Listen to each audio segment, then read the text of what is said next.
Buenos días a todas y todos ustedes.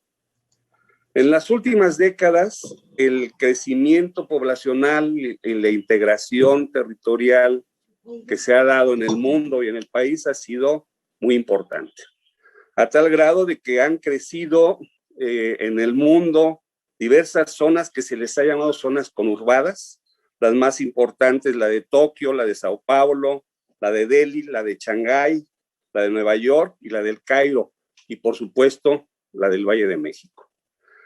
En el caso del Valle de México, es una de las zonas más importantes del mundo, pero además es parte de las 75 zonas metropolitanas que hay en el país.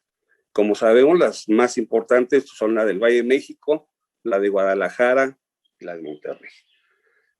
A tal grado es la importancia de estas zonas que concentran aproximadamente el 60% de la población del país. Este fenómeno pues implica muchas cosas que se tienen que resolver, una de ellas jurídica, o sea, ¿qué pasa con esta estructura federal que tenemos, que hace límites políticos que no necesariamente corresponden a las necesidades en todos los espacios conurbados?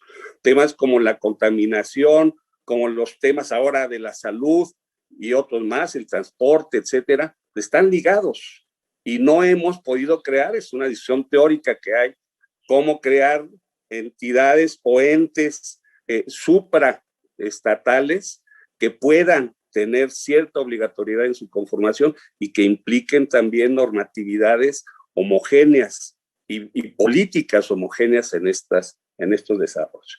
Este es un tema fundamental. No podemos atender asuntos como el que ahora tenemos de la pandemia, como el que tenemos del transporte, si no hacemos homogéneas ciertas políticas y ciertas normas que puedan ser obligatorias en las entidades conurbadas.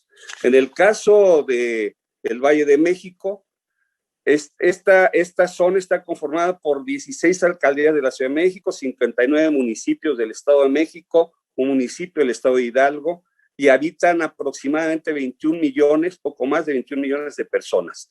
El 17% de la población del país, según el censo de vivienda del 20, está concentrada aquí. Por supuesto, lo sabemos, buena parte de los temas que son comunes tienen que ver pues, con infraestructura pública, con vivienda, con servicios públicos, el tema de la seguridad, el tema de la recolección de basura, y podíamos ir hablando prácticamente de todos los temas que tienen que ser tratados de manera común. Tenemos ahora el caso de la pandemia, donde evidentemente si no hay una obligatoriedad adecuada de establecer mecanismos comunes, pues tenemos estas divergencias que hemos tenido que complican la atención de los problemas. La constitución del país, la constitución de nuestro país establece que debe de haber una coordinación conurbada y establece que tiene que haber una ley en esa materia. Tanto el artículo 115 como el artículo 122 hablan de que el Congreso de la Unión tendrá que legislar en esta materia. Ya en el caso del Congreso de esta ciudad, emitimos y mandamos al Congreso Federal una iniciativa que se dictaminó en comisión, el Estado de México hizo lo propio, sin embargo, pues no se ha dictaminado, no se ha aprobado en el Pleno. El caso de la Ciudad de México, también yo presenté hace un año una solicitud para que se pudiera proceder a lo que nos ordena el artículo 122, que es la conformación del Parlamento Metropolitano. Entiendo que por la pandemia y todo esto no se ha resuelto, pero sin embargo tenemos que proceder de acuerdo a nuestra Constitución. El próximo jueves presentaré un punto de acuerdo donde pido atentamente que, cuando menos yo entiendo la situación que vivimos, antes de que termine esta legislatura, se estén los compromisos de las entidades para la conformación del Parlamento Metropolitano para cumplir con lo que nos ordena la Constitución, y también solicitar al Congreso de la Unión que haga lo propio y que en esta legislatura puedan emitir la ley que es fundamental para poder establecer bases normativas mucho más sólidas que las que tenemos, que simplemente se crean en convenios de coordinación que no necesariamente son obligatorios y se cumplen.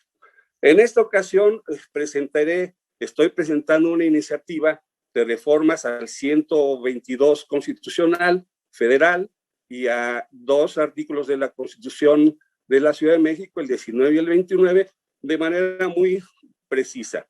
En el 122, para que se establezca que también el tema de la atención de emergencias sanitarias es un tema obligatorio de coordinación metropolitana. Y en el caso de la Ciudad de México, en congruencia con esta iniciativa, lo establecemos también el tema específico de la coordinación en materia de atención cuando existe la emergencia sanitaria, pero también estoy planteando que sea mucho más imperativo, que sea claramente imperativa la obligación de la coordinación por parte de las entidades y la obligación para la constitución del Parlamento Metropolitano. O sea, que no quede como existe ahora, dice, se impulsará, ¿no? Se debe impulsar de manera muy clara porque es el espíritu de la Constitución federal y local y es la necesidad que tenemos como habitantes de esta megalópolis de poder trabajar conjuntamente con las demás entidades más allá de los límites que ahora política y gubernamentalmente se establecen. Esta es la iniciativa que presento y la pongo a su consideración. Muchas gracias a todos y todas ustedes.